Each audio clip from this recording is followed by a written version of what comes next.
Good morning, everyone. Today, I feel truly honored to stand here with you on such an important day. I must confess something at the very beginning. I never graduated from college. In fact, this is the closest I have ever come to a college graduation. I don't have complicated theories or secret formulas for success to share with you. Instead, I want to tell you three simple stories from my own life. That's it. Just three stories. Nothing more, nothing less. The first story is about connecting the dots.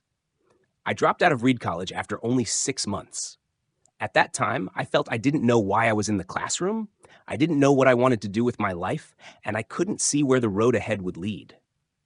I decided to leave, but I continued to sit in on some classes that truly fascinated me, one of which was calligraphy.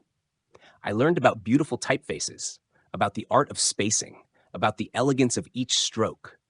At the time, none of it had any practical application. I had no idea how it would ever help me. But 10 years later, when we were designing the first Macintosh computer, everything I learned about calligraphy came back to me. The Mac became the first personal computer with multiple typefaces and beautiful typography. If I had never dropped in on that class, personal computers might never have had such rich fonts. The lesson here is this. You can't connect the dots looking forward. You can only connect them looking backward. So you have to trust that somehow the dots will connect in your future. You have to trust in something, your gut, destiny, life, karma, whatever. That trust will give you the confidence to follow your heart, even when it leads you off the well-worn path. The second story is about love and loss. I was lucky. I found what I loved to do early in life. At the age of 20, I started Apple with Steve Wozniak in my parents' garage. In 10 years, Apple grew into a company worth billions, and we had just released the Macintosh, a product I was incredibly proud of. But then at 30, I was fired from Apple, the very company I had started. How can you get fired from your own company? Well, as Apple grew, we brought in people to help run it, and eventually we had a falling out. When the dust settled, I was out. It was devastating. For months, I felt like everything I had worked for was gone. But slowly I realized something. I still loved what I did. Being fired from Apple turned out to be a blessing in disguise. It freed me to enter one of the most creative periods of my life. In the next few years, I started 2 new companies, Next and Pixar. Pixar went on to create Toy Story, the world's first computer-animated feature film, and became the most successful animation studio on the planet. Next was eventually acquired by Apple, which brought me back to the company I had once lost. And together we went on to create products that transformed the entire industry. If I had never been fired, none of this would have happened.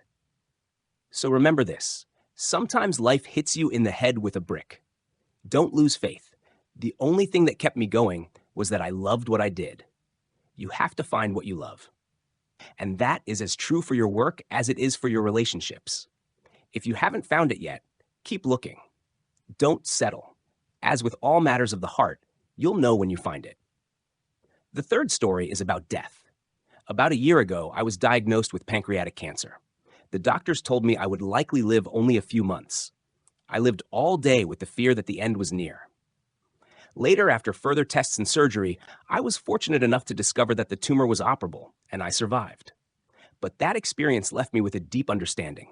Death is life's most certain destination. No one has ever escaped it, and that is as it should be.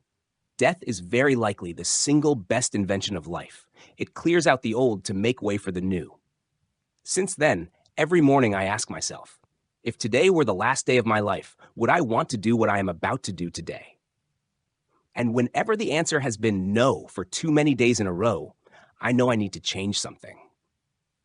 Remembering that you are going to die is the best way I know to avoid the trap of thinking you have something to lose. You are already naked. There is no reason not to follow your heart. And today, I want to leave you with a message that has guided me for most of my life. When I was young, I often read the Whole Earth Catalog, a wonderful publication created by people of my generation. On the back cover of its final issue were the words, "Stay hungry, stay foolish." That is my wish for you, new graduates, and for anyone about to set out on a new journey in life. Stay hungry, stay foolish. Keep your curiosity, keep your passion, and never be afraid to be different. Only by daring to be foolish will you ever dare to try, to risk, and to live